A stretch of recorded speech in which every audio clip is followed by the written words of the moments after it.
మా పార్టీకి ఓటేస్తే మీకు అది చేస్తాం, మీకు ఇది చేస్తాం అని ఉత్తగా మైకుల ముంగట చెప్తే ఇయాలిని రేపు మర్చిపోతారు ఎవరైనా. గందుకే ఏమేం చేసేది ఓ కాగితం మీద రాపిచ్చి పబ్లిక్లకి ఇడుస్తారు. ఇవే మా గ్యారెంటీలు, ఇవే మా హామీలని పబ్లిక్కు చూపించుకుంటా ఓట్లు అడుగుతారు. మొన్న అసెంబ్లీ ఓట్లల్లో 6 గ్యారెంటీలు ఇచ్చిన కాంగ్రెస్ పార్టీ ఇప్పుడు పార్లమెంట్ ఓట్ల కోసం గీ హామీలు పబ్లిక్ ముంగట పెట్టింది.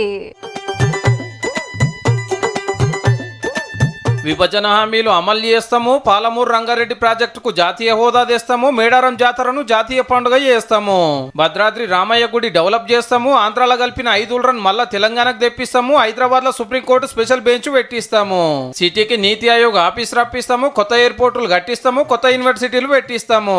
అన్నిట్లా 5 న్యాయాలు 23 హామీలతోటి తెలంగాణకు స్పెషల్ మేనిఫెస్టో తయారు చేసింది కాంగ్రెస్ పార్టీ. కేంద్ర ప్రభుత్వ నిధులు గ్రామ పంచాయతీలకు నేరుగా, అదే విధంగా స్థానిక సంస్థలకు నేరుగా వచ్చే విధంగా బదిలీలు చేయటం. అసెంబ్లీ ఎలక్షన్లకు ఇచ్చిన గ్యారెంటీలే కాకుండా ఇవి కూడా చేస్తారట సెంట్రల్ పవర్లకు వస్తే. ఇటు ప్రచారం కూడా జోరుగా నడుస్తుంది.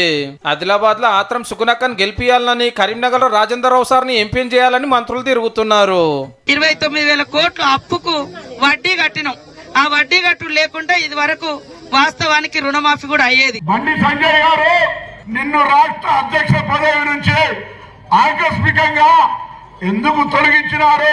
అవినీతికి పాల్పడ్డామని కాదా అడుగుతామని. సికింద్రాబాద్ లో దానం నాగేందర్, చేవెళ్ల రంజిత్ రెడ్డి, నల్గొండల రఘువీర్ రెడ్డి, మల్కాజ్గిరిల సునీతమ్మ, నాగర్ కర్నూల్లో మల్లురావి, భువనగిరిల కిరణ్ కుమార్ రెడ్డి, ఖమ్మంలో రఘురామ్ రెడ్డి, వరంగల్ కావ్యక్క, నిజామాబాద్ లో జీవన్ రెడ్డి సారు, మెదక్ల నీలం మధు, మహబూబ్ నగర్ లో వంశీచంద్ర రెడ్డి సార్లను పార్లమెంట్ కు పంపిస్తానికి మంత్రులు, ఎమ్మెల్యేలు, సీనియర్ లీడర్లు అంతా పబ్లిక్ లోనే తిరుగుతున్నారు.